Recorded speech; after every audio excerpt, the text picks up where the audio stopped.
little red button right there, that'll turn you on and off. They are directional, so if you do not speak into them or like away from them, they cannot hear you. So just so that you're aware that's there. And I think that should be it. Nick, can you do me a big favor and just touch that red button for me? Perfect.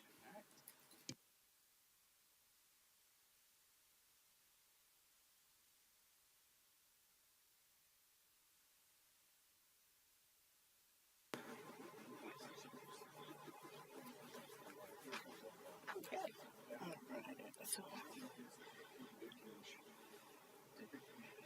I'm sure not be the Yep.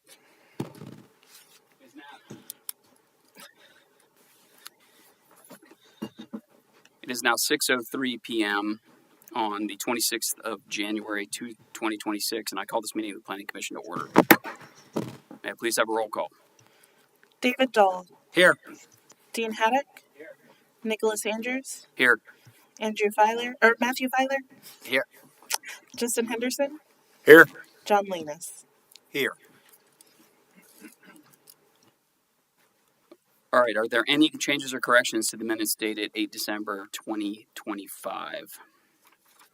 Noted by any member.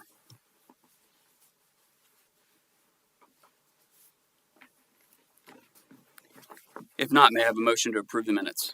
Motion to approve minutes. All those in favor, please signify by saying aye. Aye. Aye. Aye. Can we get a second on that motion? Second. Apologies. So since we now have a second, I was moving a little fast there. All those in favor, please signify by saying aye. Aye. Aye. Aye. Aye.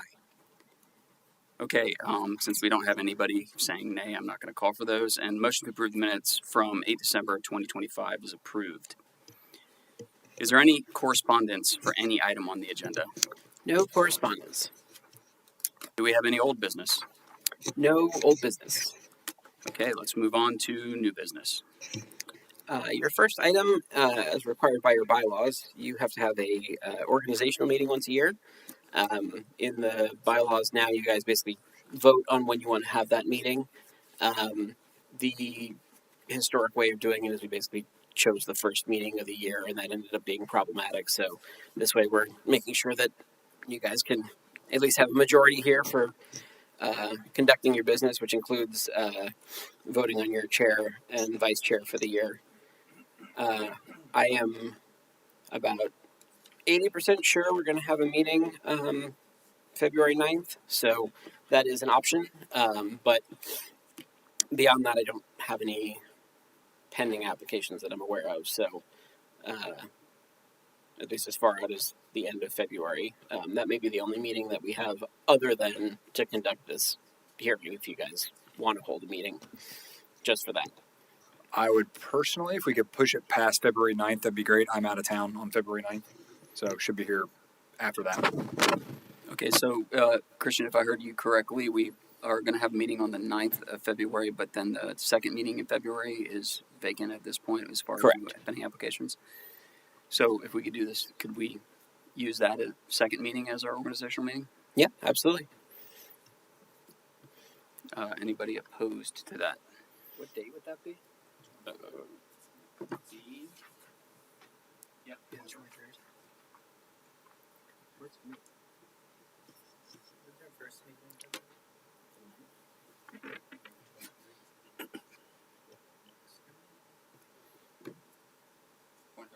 Yeah, absolutely. Yeah.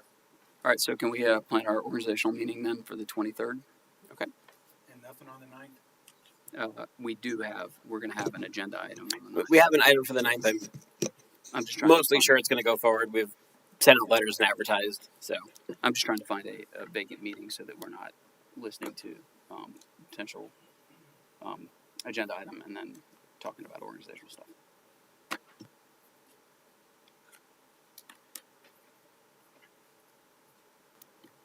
Okay, so February 23rd, we'll put that on the calendar as our organizational meeting for the Planning Commission for 2026. And then that will be where we vote for chair and vice chair, correct? Yes. Okay. So then I believe the next thing we have is discussion of the planning commission meeting calendar. So this was just an item that was sort of hanging out there. Basically, on the first meeting in November, we had discussed the calendar coming out for the year, and that there are always 2 meetings for you guys. That's right around the holidays. And you had asked, if there were other days that were available or times, and so we went and looked at the calendars with the clerk's office, and there really isn't much else that would fall into like a regular meeting time. Like the evenings are basically booked for other things that are going on, or the room is being used, or we don't have staff available.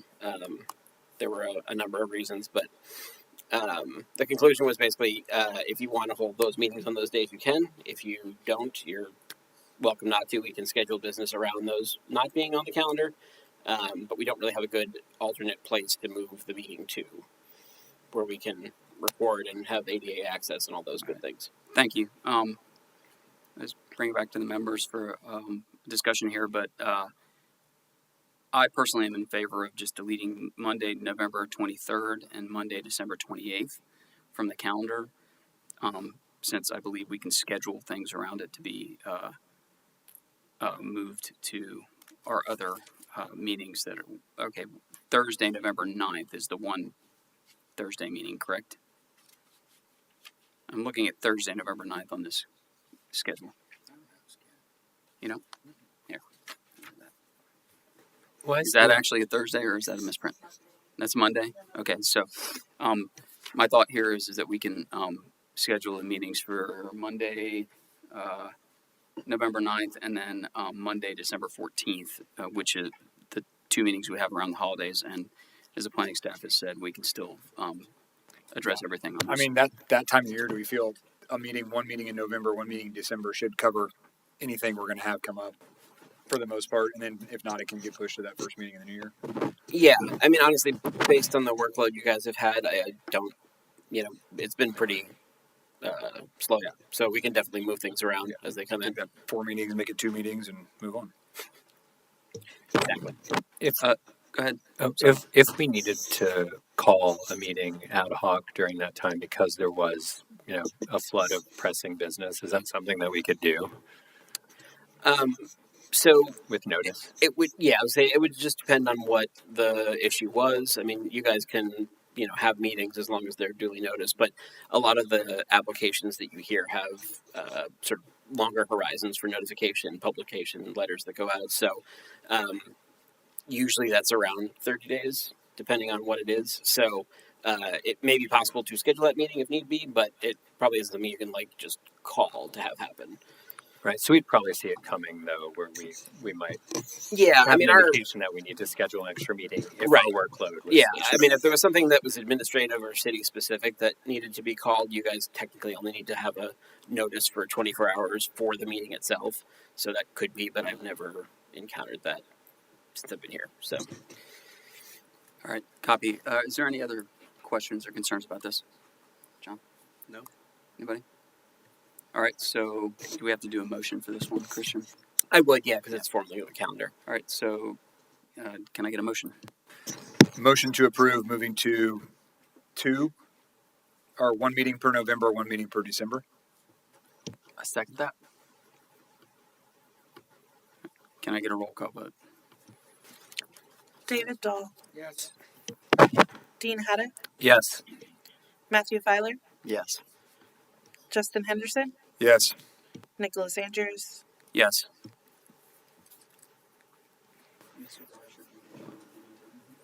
Yes, actually. Yes. That's correct. For changes to the bylaws or schedules or anything like that, it's includes the alternates now. okay, I'm so sorry, Is it? John Linus, Linus, yes, Linus, thank you. thank you. Linus. Okay, if I'm reading this right, that finishes our new business. Is that correct? Yes. Could I get the planning department report? The only thing I had was at the December 8th meeting, you guys had some questions about the reasonable accommodation and the process, the timelines of it coming before you guys, and had basically requested if you could have the attorney come and talk to you about it. So here's your attorney. Thank you.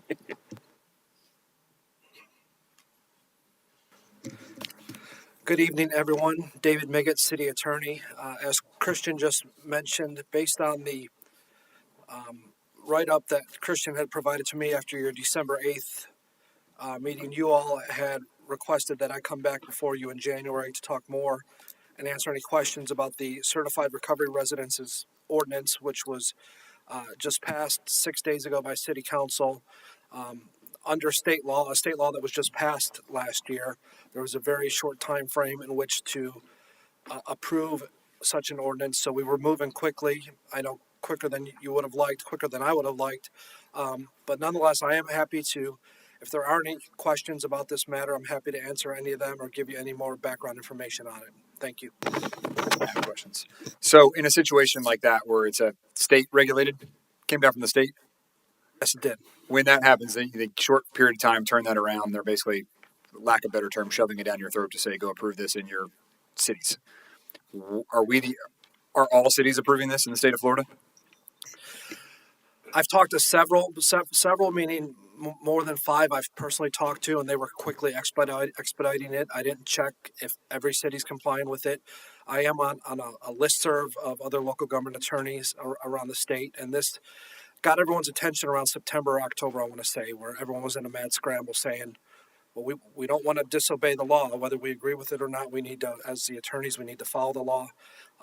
So I know several cities, through personal discussions and then just reading it, have passed similar ordinances. I can't give you an exact number, though, but there is a general trend of everyone moving quickly to try to comply with this new state law. Why? It's a civics matter. The state legislature passes a law, and in this case, if you give me just a second, I'll read you the specific language. I'd be more just generalities than the actual specific one. So let me give you a big picture. Yep. My research indicates that this was an issue that was causing problems, for lack of a better term, down in South Florida. I think predominantly Palm Beach County, but I could be mistaken on that. Sometimes in the state legislature, someone tries to do a fix through the legislative process when it's not really necessarily a problem statewide, but they find, a local legislator will try to bring forward a state bill. That's my understanding of what's happened here, and a bill was passed by both chambers, and the governor signed it. So one of the requirements of that bill was for every city and county to pass an ordinance setting up a process for someone who wants to apply for a certified recovery residence, a process where they could, try to get it done, notwithstanding general land use conditions. Now, let me. This is a good segue for me to update you on the changes that came through since you first saw it. As you all know, we were moving this as quickly as we can, trying to comply with the law. But as I continued to research the matter in the very short period of time that I had, and speaking with some of those other cities I alluded to, we added 7 additional requirements that if someone wants to apply for a certified recovery residence, it would generally be allowed. It would have to meet the zoning, but let me just summarize them for you. It can't have more than 14 residents, and if it's going to have more than 6, so between 7 and 14, it would require a conditional use approval. So any proposed certified recovery residence with 7 to 14 people would come before this board under a conditional use application. Secondly, it probably goes without saying, but I wanted to put it in and put the language in there anyhow. It has to conform with all setback and height regulations for the applicable zoning district. And then the next 4 are all distance requirements. As most of you are aware, sometimes we put distance requirements in when we feel it's necessary to protect the health, safety, welfare, and as well as the character of the neighborhood. So they can't be located within 1,000 feet of another existing certified recovery residence. They can't be located within 1,000 feet of a medical marijuana treatment center dispensing facility. They can't be allowed within 1,000 feet of an alcoholic beverage establishment, and they cannot be allowed within 1,000 feet of an establishment providing child daycare services. And then last, we put another general clause in there to try to have some teeth if we get some issues, if you will. And that section says, nothing in this section shall permit persons to occupy a certified recovery residence who would constitute a direct threat to the health and safety of other persons or whose residency would result in substantial physical damage to the property of others. And let me take one more further step back and just inform you or remind you, if you were already aware of this.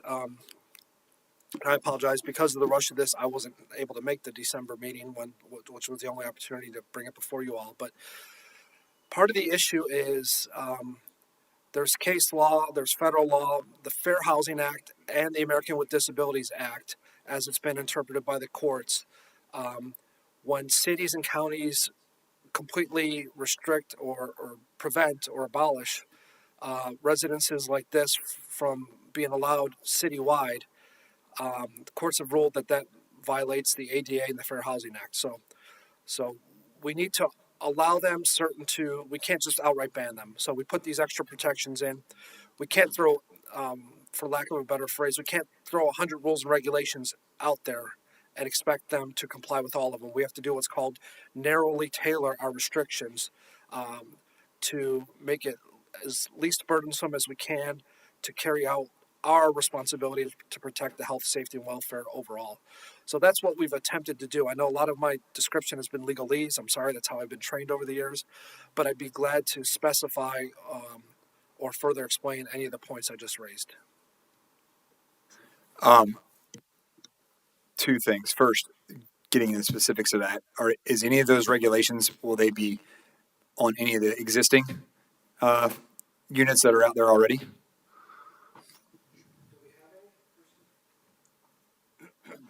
Yes. We have some 100%. facilities. I don't know if they fall within the specific boundaries of this definition, but we do have facilities that probably do. Yes. I can think of one off the top of my head that's well within 1,000 feet of a child daycare center and an alcohol service center. So it would not, because the language in the ordinance is approval of establishing a certified recovery residence. Now, not the question asked, but there are likely other mechanisms in code enforcement and safety measures if issues do arise with already existing units.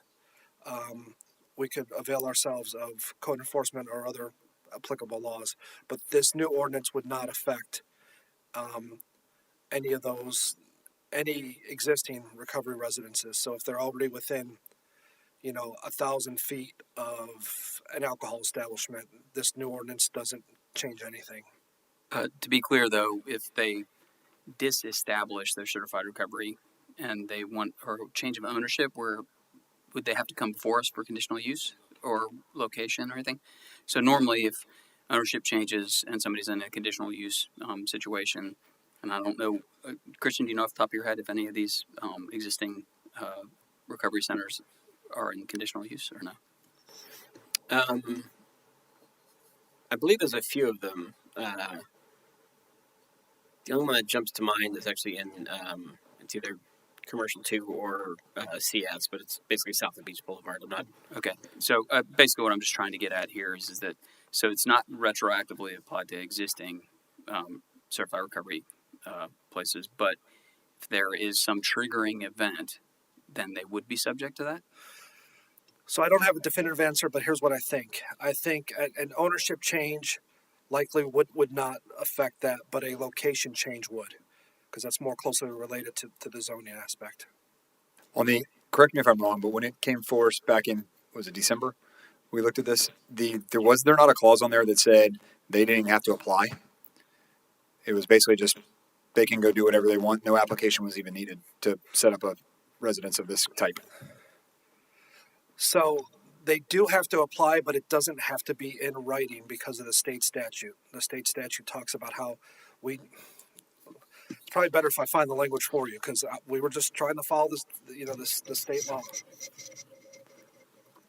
So how do they apply if not by writing? They just raise their hand and say we're here, or Let me find the statute.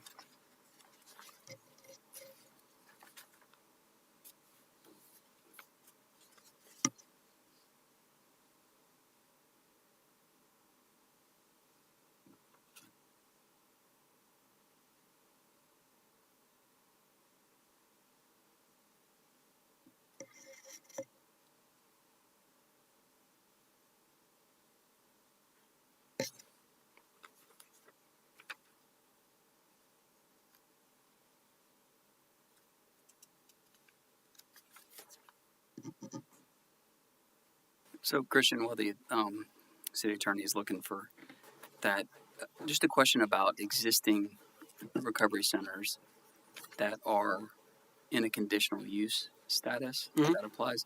Would change of ownership would require them to come before us with another conditional use? Or no?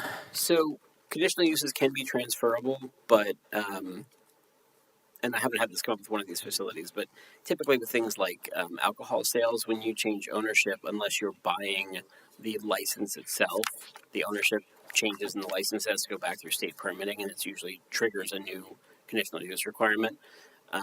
So I don't know in this case if it's difficult to switch the license to a new name and if that has to go back through the state process, but I'm not aware of any that have either ceased and tried to come back or have changed ownership recently. So Yeah, then we it don't would have be at the discretion of the planning director, at least under the current LDC, of the transferability. So if it seemed like it was going to be an issue, we would probably send it back to you. Yeah, guys. we don't, and I don't need to, we don't need like a fully adjudicated answer here. I guess today it's just I'm concerned about us getting into a situation where we have an existing facility that is it violates the conditions for new facilities, right? But they would have to come back for us for a conditional use approval. What do we do then, right? I mean, generally speaking, if you have a legal non-conforming use, which is basically what that would be, and you cease it for any period of time, and you have to come back and get approval for it, you're under the new requirements at that point. So if they ceased for 6 months for some reason and wanted to come back and get a new conditional use, then they would have to meet all those requirements, and that location may not be suitable. Current way it is before now, they wouldn't even have to apply for a conditional use, were they? They could just. It would depend greatly on the type of the facility and the amount of people there and what kind of treatment they were offering. Okay. Is there anything currently regulating that? The state laws basically determine what kind of license you have to have, and that's usually based on the type of treatment, the level of treatment, the amount of staffing you need, the number of residents that you have. So it just depends. Certain small categories fall under basically an exemption, and we treat them like a residential property. If it gets to a certain size, then it would trigger a conditional use, depending on the zoning. As the city, do you guys keep records of that? They have to come to us for their license approval, because the state requires them to demonstrate that they've been approved by the city. So they would have to come to us to be able to get their license. So if they operated without a license, then obviously they'd be an illegal facility.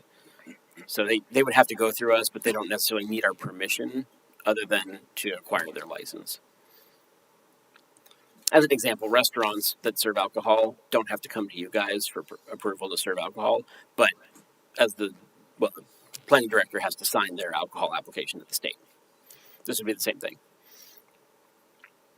And if I can respond to that last question, the statute itself does not specifically say you have to take an oral application, but the statute does say that the ordinance, establishing an ordinance does not relieve us from our obligations under the Fair Housing Amendments and the American with Disabilities Act. And based on our research and consulting with other cities, it was determined that a best practice was to allow an oral application if necessary, or allow for an oral application. And the rationale is if it's necessary due to someone having any sort of disability, as unlikely as it is, we don't want to, we want to comply with the ADA and the FHA. So, but there were 8 specific requirements within the statute, such as not charging a fee. I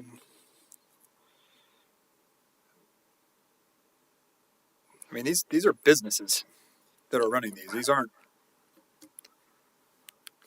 for lack of a better term, they're not disabled individuals running these. These are actual companies running these things, not individuals that need help.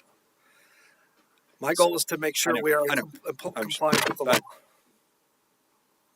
I have a question for Dave too. Dave, I think the very first restriction that you talked about when you read your list of restrictions in your authored document, 6th or 7th one sounded almost identical to the first one. I don't care, but you may want to look at that when you're reviewing it.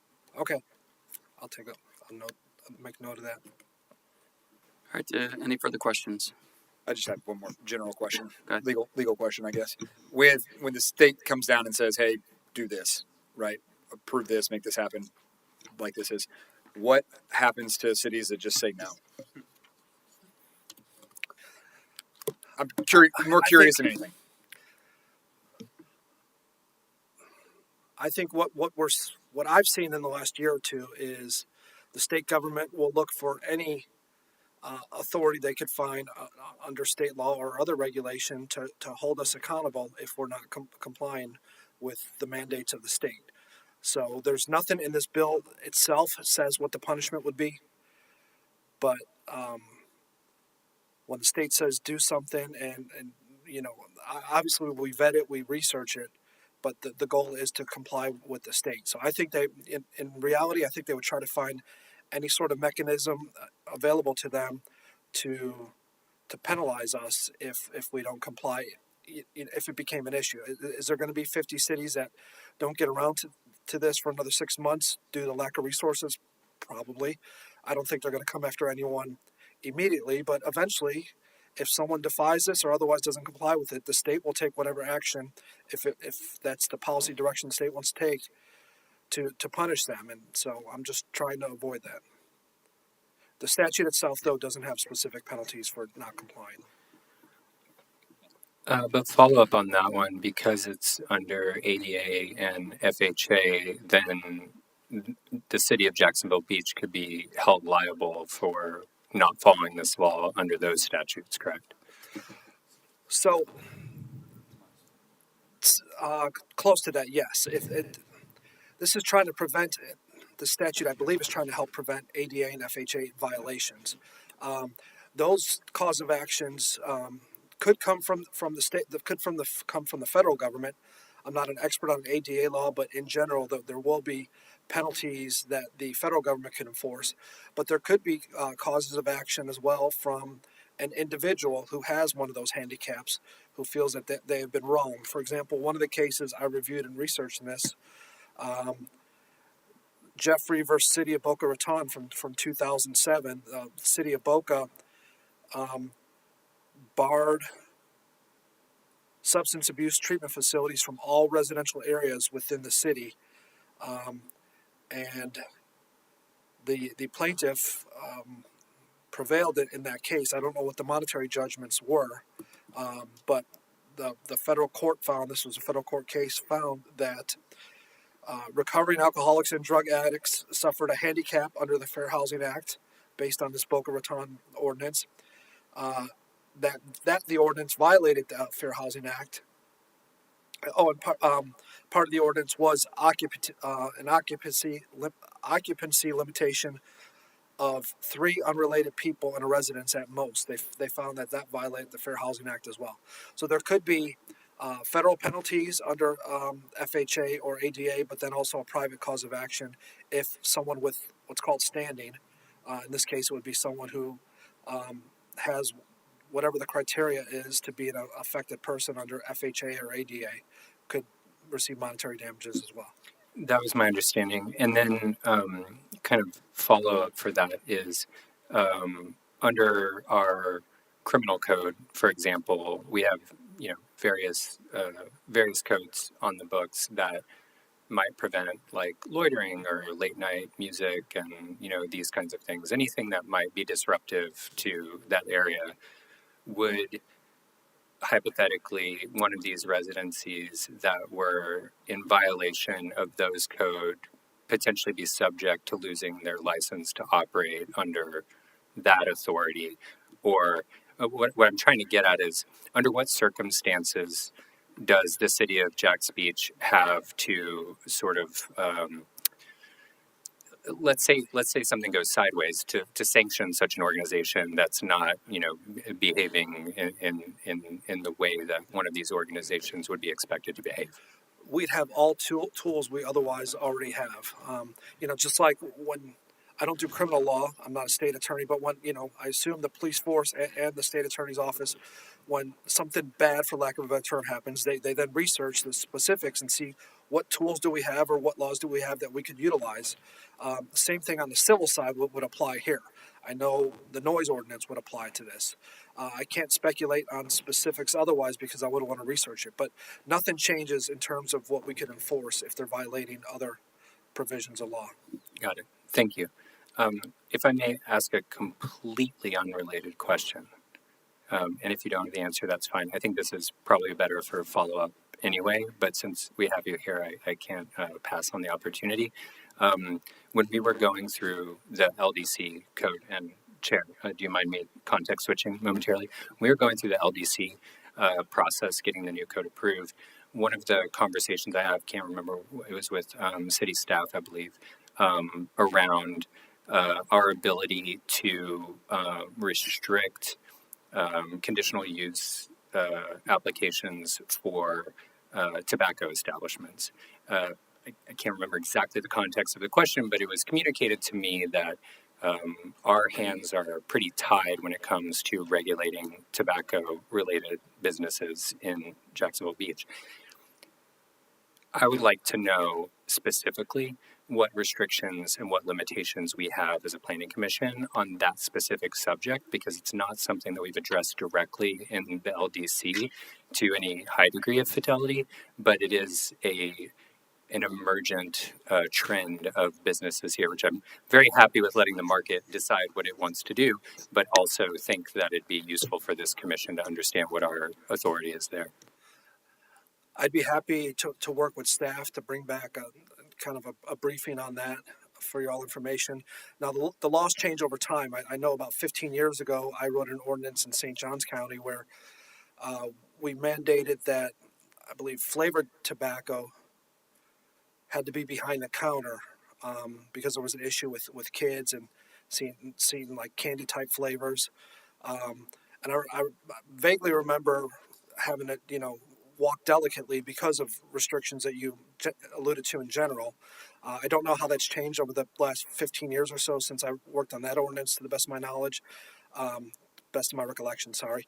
I know the law changed 2 years ago that we can now regulate smoking on the beach. Up until about 2 years ago, state law preempted us from doing that. Now, I know that's more on people already with cigarettes smoking and not relating to businesses selling tobacco. So it's slightly different from what you're asking, but I'm just trying to show that it's piecemeal, and I'd be happy to research it and work with staff and try to get you guys a more specific, big picture briefing on that.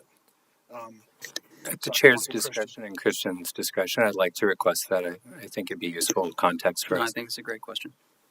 And yeah, I would appreciate it, Dave. I Thank think you so much, Dave. That's some information we should have. Are there any more questions for the city attorney? Thanks, Dave. You're still on my list of lawyers I like. You're still on my list of lawyers I like. So I really do Give me a few appreciate, more though, all times. joking aside, I really appreciate you taking the time to come and explain this stuff to us. It's very valuable. All right, thank you all. If my plants die overnight because I didn't have time to cover them with this cold snap, I'm blaming all of you. No. There's a freeze warning tonight in case y'all didn't know. Yeah. All right, have a good night. Okay, is there anything else? Nothing from us. All right, if not, may I have a motion to adjourn? Motion to adjourn. Do I have a second? Second. We are adjourned.